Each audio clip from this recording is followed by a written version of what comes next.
Are you saving enough of your paycheck? Do you know how much you need to save and invest to make your first million? Did you know that 1 in 3 Canadians have no retirement savings before the age of 34? Let's change that. Now, I made my first million by 35 years old. And if I followed conventional advice of saving and investing only 10 to 15% of my income, I wouldn't be here. That's why I'm so excited to share in today's video, backed by studies, how much you should save and invest by every age, whether you're in 20s, 30s, 40s, and the investment rules to live by, and 3 actionable steps you can take now. Now, according to a recent study, 3 out of 4 people that makes less than 50K are living paycheck to paycheck. What's even crazier, you think that as you earn more income, you would save more, right? If you look at this graph right here, it shows that as you earn more income, it doesn't change your financial well-being. This is very counterintuitive. Now, this graph is very intriguing because it shows that people who make a lot less money or people who make a ton of money are actually in the same financial well-being spectrum. This suggests that making even low income with smart financial decisions can lead to better financial health. So just because you make more money than most people, it doesn't really matter. It doesn't mean that you save more. It doesn't mean that you invest better. It comes down to the skills and habits that you learn over time by watching this video in order to get to be where you want to be financially and feel financially free. How do you compare to other Canadians? According to Statistics Canada, in 2019, the average family has a savings of approximately $133K. This is for ages below 35. Now, if you're in the ages between 45 to 54, the average savings is around $564K. If you're single, if you're under 35, the average savings is $58K. And those between 45 and 54 have $350K. But let's go one level deeper.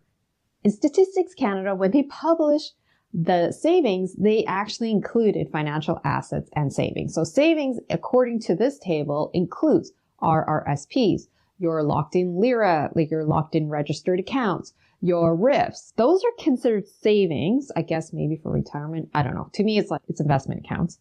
And then there are financial assets, which they consider your tax-free savings account, your cash, your bonds, your stocks. Now, if you want to retire the conventional way where you work and then save your money, invest it until 65, then this is how much you should save / invested by every age. The rule of thumb, according to Fidelity, is by age 30, you should have 1 times your annual salary, 40, 3 times your annual salary, by 50, 6 times your annual salary, and then by 60, you should have 8 times your annual salary. So for example, if you earn 50 grand annually, you should at least aim to have 150 grand saved by 40 years old. Of course, all of you are at different life points. Some of you might have a longer retirement goal, or some of you want to retire way sooner. So that's why I'm going to share in the link below in my pinned comment a resource which is called a retirement calculator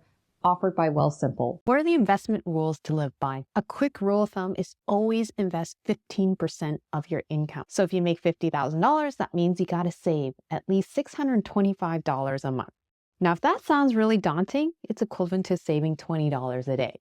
Now, if you make $200,000 a year, then you got to save at least $2,500 a month. Now, the conventional advice you get is when you get your paycheck, spend it on your lifestyle and then invest. Well, it's an afterthought. The conventional budgeting rule is spend 50% on your paycheck on expenses, 40% on wants, and 10% on, well, savings and investing. I would say the bare minimum you would need to invest is 15% of your paycheck. And if you want to become a millionaire a lot faster, you got to flip that script. It's 50% on needs, 40% on investments, and 10% on wants. Now, let me tell you a life hack that changed my life forever, and it might change yours too. So back in my early engineering days, I met a buddy working at Sears, and he told me a story about his uncle, who's also an engineer. Now, his uncle started with a decent salary, but instead of upscaling his lifestyle with every promotion, he actually chose to save and invest those extra dollars. And this habit supercharged his savings, earning him early retirement. Now, if you're thinking, come on, Tracy, I have a family to support. I have expenses to pay. Ain't happening. I hear you. If you're like me, You might be raising a family while you're growing your career, and kids are expensive. But the thing is, the principle still applies. It's simply living below your means and not upscaling your lifestyle as you get every single promotion. I'm not saying live frugally and sacrifice everything that's fun in your life. It's just be mindful of not letting lifestyle inflation get in the way. And as you move up your career and earn more money, it won't be long where saving 30 to 50% income is like no big deal. Now look at this poll from Blossom Social. More than 400 people responded, and 60% of the people are investing more than 25% of their paycheck, which is amazing. They are crushing it on the Blossom Social app. High five to them. Before you start going 100% in investing, let's talk about building that great foundation so that you have yourself and if you have family covered. Number one, have an emergency fund of at least 3 to 6 months of your monthly expenses. Number two, get term insurance so that you are covering all bases just for peace of mind. Just in case you have a mortgage to cover, car payments, it's all covered by term insurance if you happen to pass away unexpectedly. Number three, if you have a family, you have kids, take care of them, set aside some money for them for their future education costs. Here are 3 actionable steps you can take right now. Number one, save at least 3 months of life expenses because you know what?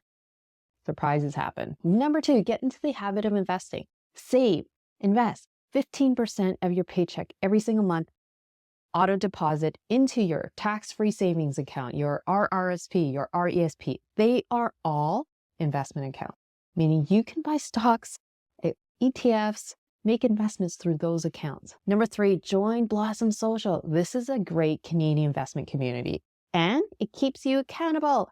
You can see my portfolio, the rationale of all my trades, plus many others who I'm sure you've seen around this space.